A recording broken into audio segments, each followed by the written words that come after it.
KJP ಯಶಸ್ವಿ ಆಗಲಿಕ್ಕಿಲ್ಲ ಅಂತೇಳಿ.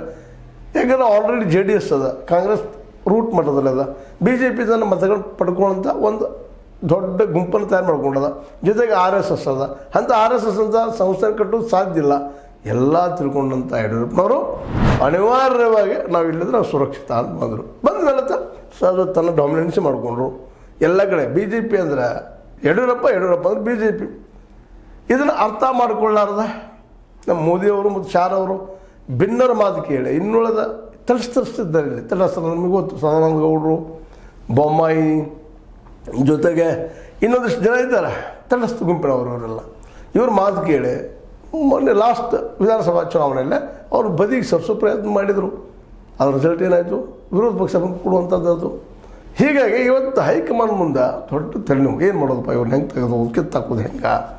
ಇಬ್ಬರು ಬೇಕು. ಇದು ನೋಡ್ರೆ ಪಾರ್ಟಿ ಫಂಡ್ ಬೇಕಾಗ್ತದೆ, ಬಲಿಷ್ಠ ಬೇಕು, ಆಯ್ಕೆ ಆಗುವಂಥ ನಾಯಕರು ಬೇಕು. ಮತ್ತು ಯಡಿಯೂರಪ್ಪನ ಎಲ್ಲಿವರೆಗೆ? ಯಡಿಯೂರಪ್ಪ ವಯಸ್ಸಾಗಿದೆ, ಹೊರಗೆ ಕಳಿಸಿದ್ರು. ಆದರೆ ಯಡಿಯೂರಪ್ಪನ ಜನರು ಹೊರಗೆ ಕಳಿಸ್ತಾರೆ ಗೊತ್ತಾದ ತಕ್ಷಣ 75 ವರ್ಷ ಆಗ್ಯದಪ್ಪ, ನೀವು ಹೊರಗೆ ನಡಿಬೇಕು ಅನ್ನೋದು ಒಂದು ಫಾರ್ಮುಲಾ ಮಾಡಿದ್ದಾರೆ BJP ಎಲ್ಲ. ಇದೇ ಫಾರ್ಮುಲಾ ಇವತ್ತು ಇನ್ನು ಮೋದಿಯವ್ರಿಗೆ ಅಪ್ಲೈ ಆಗೋದೊಂದು ಸುದ್ದಿಗಳಿದ್ದಾವೆ.